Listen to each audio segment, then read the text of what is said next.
Well, it's summertime, and you know what that means.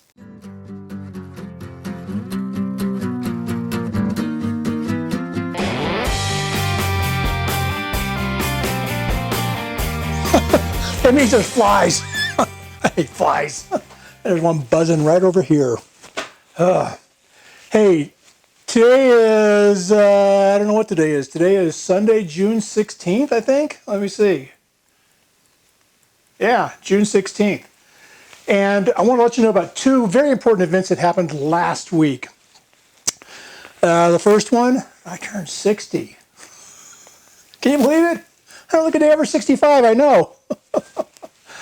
The other thing that happened is a good buddy of mine, Gary, he got 100 subs this week. And I know Gary is, wow. If I know Gary, let's just put it that way. If I know Gary, he's kind of, just going to let it pass and not say anything about it, whatever. So I'm going to say something for him and say, congratulations, Gary. And we're going to make you a little gift here. We're going to make you a little anvil. It's got 100K written on it. It's got your touch mark on it. Although I didn't put the ring. Deal with it, buddy. Let me talk about this guy real quick, and then we're just going to kind of get right into the ramming and the pouring and the casting and stuff. I'm not going to do a lot of talking after this. So those of you that don't want to listen, just a few more seconds. So the anvil, I'm going to make this thing aluminum bronze. This thing is pretty good size. I mean, I realize it doesn't look huge, but this will shrink like nobody's business when I cast. If I didn't put a big feeder on it, it's going to shrink, and I'm going to have a big dimple in the top side, whatever, this will be the upside. It'll won't be good. I put a big feeder. I put a huge feeder. The feeder is about 25% bigger in diameter than the widest part of this guy. It's much bigger than that. And the gate, you can see the gate going in is pretty good size. It's pretty close to the size of the base. It's actually probably really close to the main part. I'm hoping that that's going to be good. I'm hoping that's not going to freeze up on me, and that's going to stay molten, and we're going to be able to feed this part. And as this part shrinks, this part it'll be able to suck metal in from this big old feeder here. Now, the feeder is going to have a riser out to the top so I can see what's going on. I'm going to see how high my metal is. But that's the deal. So that brings us to something else. Feeder to feed the part, riser to see how high the metal has risen within the mold. They're not the same thing. They get used synonymously, they get treated the same, but they're different. They're there for different reasons. A riser is there to see how high the metal has risen in the mold. Feeder is there to feed the part, okay? And those are both different than vents. Now they could all end up being, like I could treat this as a vent, but it's not. Anyway, let's get started here. Oh, and the other thing I want to talk about real quick, and then we're going to go. It looks a little bit like a filter, spin trap. People keep calling them spin traps, and that's probably what they're really called, but to me it is a surge trap. It is trapping the surge of metal in a circular trap, in a spinning trap. So I'm preferring to call it what it does as opposed to how it works. All right? It is a surge trap. That's what its purpose is. Now my surge trap, because this part is so small, I don't have the ability, and also because of the weird shape, for me to cast this up into the cope and have the surge trap be down low into the drag, it's just not going to work for me. I couldn't figure out how to do it.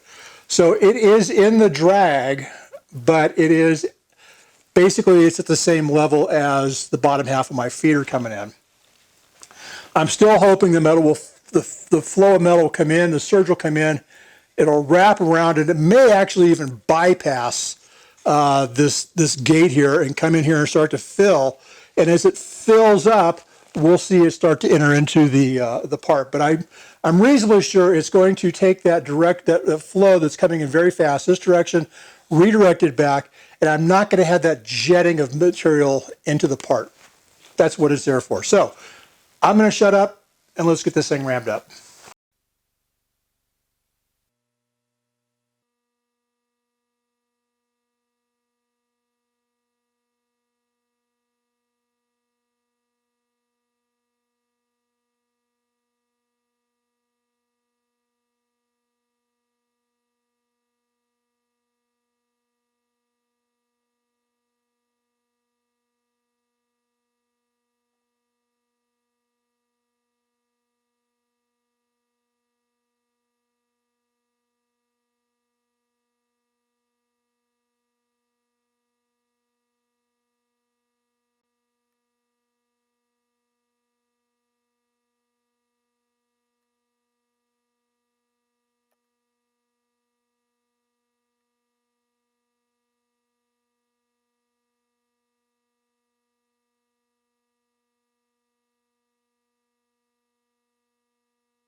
All right, well, I went like 15 minutes without talking. I thought I was going to die. I thought I was going to explode.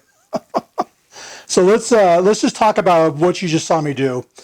First of all, two-part pattern. Half of it is in, well, sort of half of it's in the drag in the bottom half. Half of it is in the cope. That's for the part. Almost all of the feeder is up in the cope, which is nice. I want it above. I put a riser on the top of my feeder so I can see where the metal is coming inside here. So the metal is going to flow across from the sprue, across the runner into that surge trap. Going to come around. It's going to come up through the riser so I can see it. We're going to do something a little different here on these vents. Now, ordinarily I put them right on the part, or put them very close to the part and cut over to them. You saw I may put them in a little bit away. I mean, they're probably half an inch, centimeter away. And I'm going to do something called a scratch vent. I've heard about the scratch vent. Martin told me about them recently and told me I should do it. Didn't tell me about him, he just told me I should do it. So we're going to try it. It's basically just going to scratch a line in the sand over to these vents so we can let gas out, but we're not going to have a huge vent that we're going to have to cut off the part. So we're going to give that a shot this time. So let me go ahead and pull this stuff out of here. We'll sort of, we'll pull all this stuff out and get it cleaned up. Come to the next step.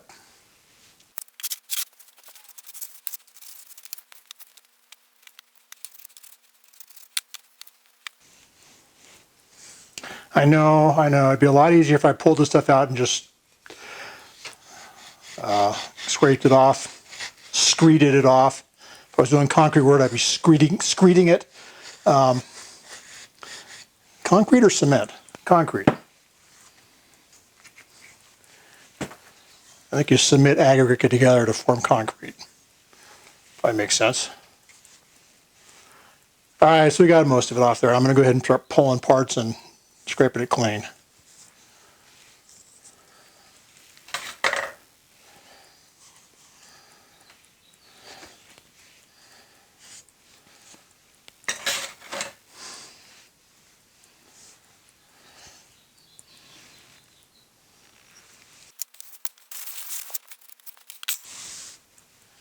Alrighty. I am going to turn it around so that I can pour into my pouring base will be right here. So we'll go ahead and cut us a basin. Right there.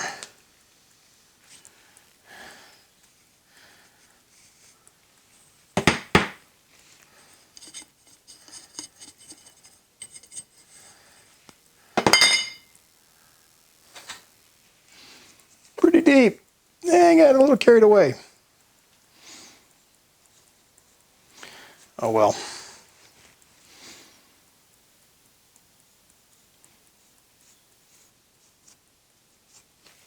Still got a nice high ridge there. We'll be good. All right, let's open her up and see if we can't get that stuff out. That's always the hard part, getting the pattern out. All right, there we go. And that did exactly what I hoped it would do, or thought it would do anyway. Pretty happy. Pretty happy there. That looks really clean. Let's see if we can't get this guy to come out of here. This is going to be one trick.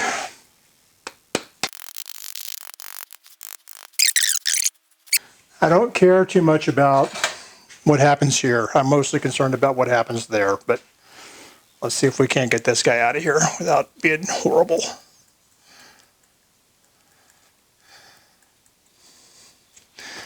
I'm going to set it down. I'm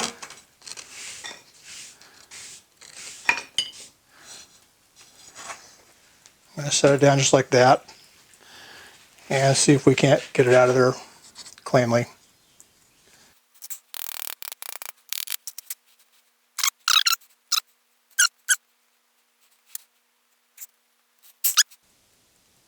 Gary, you may be doing a little grinding here, bud. I didn't want to grind it, but I think I'm going to have to. All right, but we're out. We're out. Now, let's talk about scratch vents again. So all I'm going to do is I'm just going to scratch a little line from the part over to the vent. That's it. Little tiny.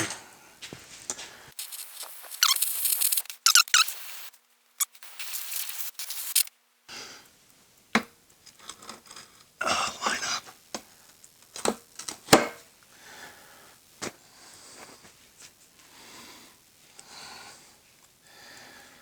All right, let's see. That doesn't look bad. All right, let's go ahead and mold it. Let's go ahead and mold her.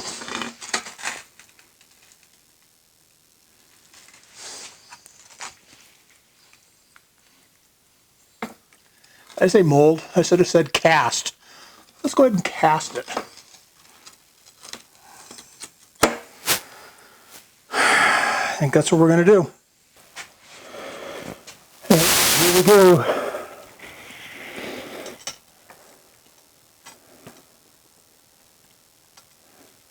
Oh, we're not keeping the spruce off.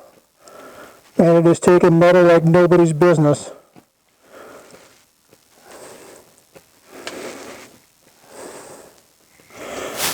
Alright, well, it all went in. There was nothing holding back on that. Yeah, baby. Well, I got smoke coming out of my vents. That's a good sign. You probably can't hear me because my mic is underneath my sweatshirt here. Let me get disrobed and we'll talk. Alrighty, well, I have, interesting, I've got smoke and flame coming out of both of those scratch vents. That's kind of cool. I did not keep that sprue full. I kept pouring and pouring and pouring, and I didn't pour fast enough, clearly, because I kept watching it not run full, and I kept pouring the way I was pouring. And part of it is it just had a huge, huge cavity that was filling right there. I'm hoping the anvil filled okay. We're going to give this a little bit of time, and we'll let it cool down, and we'll see what we got. Here we go. Maybe not. Oh man, sand everywhere. Crud. Well, I think we'll come back. I got it pulled out of there, and I'm gonna hide it. Let's look at a couple things that I think went right, and let's look at something that went wrong. First went wrong. I told you I didn't think I was keeping that sprue full. I wasn't keeping that sprue full. To me, that's a big indicator that it ran dry. Now, maybe it ran dry at the very end, but I could see I was not keeping up. I did not have metal all the way up. It was flowing over the whole time. So, best I could hope for is we had a little bit of a solid form around the outside of that pour, and the metal was pouring down through a tube that it created itself. Probably not. Probably just badness. All of this seemed to work really pretty well. I'm pretty surprised at how little shrinkage I got up on top here. Now, it is possible, it kind of looks a little bit goofy here, that right there is that pipe that I stuck on top. If I stand and, if we focus right on that instead of me, anyway, that's right there, that pipe looks like it's kind of sucked down in there, so maybe the metal came up into that and it sucked back down, and that's why it doesn't look like it shrunk all that much. But it doesn't, I don't have a big dent, but then again, that tube seems like it sucked down in there, so maybe this did exactly what it was supposed to do, which was to feed the part, because there's the top, and I don't see any shrinkage there. My letters are maybe not as tall as I had hoped, but, you know, they're still there and they're still very defined. You can still read that that says 100K on it. The back side, this was down in the mold, Gary's touch mark, so that came out pretty good. Pretty good. I'm not too discouraged about that. I am going to have to do a little bit of grinding, but not as horrible as I'd expected. I mean, you look at this side, it looks pretty good. Top, pretty good, everything. This is where I had the most breakout, right in here. So I'm going to have to figure out a way to get that cut off and get that ground down. I don't think that'll be the end of the world. That'll be horrible. And then I got this little goofy thing going on right there at the, I can't remember what you call it, like a step thing. You got the face and you got the horn, or the bick, as they call it over on the other side of the water. I don't know what that thing is called. It's a little flat spot, step down, I don't know. Got to clean that up. I'm going to clean up this back end here. This is normally where your hardy or your perchel or both would be, in the back there, but I was down, so I think I probably had some sand there. You can see a little hole. All in all, I'm not ashamed to send this to him. So let me get it cut up, and we'll show you the final product. All right, there it is, a little bitty anvil. I don't know what it weighs. I'm careful because I don't want to drop it. I've only dropped it like 12 times, and no finish on it. It's how it came out of the sand, except for where I had to grind it to clean some of the stuff. I did dress the anvil face, because like any good anvil face, it should be dressed. And I'm going to let him dress the corners, because that's what a blacksmith would do, dress his corners, right? Anyway, Gary, I hope you like it. Congratulations, bud. If you guys don't know Gary Huston, go over and check his channel out. He is one of the good guys on YouTube, despite what he may think about himself. Gary was one of the first guys to help me out. When I was trying to learn how to do some blacksmithing stuff, Gary went out of his way to help me out. And I have considered him a friend ever since. And so, and now I think we are friends, Gary. And I hope you like this, buddy. Go over and check out Gary's channel, Gary Huston. If you don't want to subscribe, if you don't want to watch, just go by and say hi and tell him congratulations. 100,000 subs, that's quite the achievement, man. Take care. Have a great day.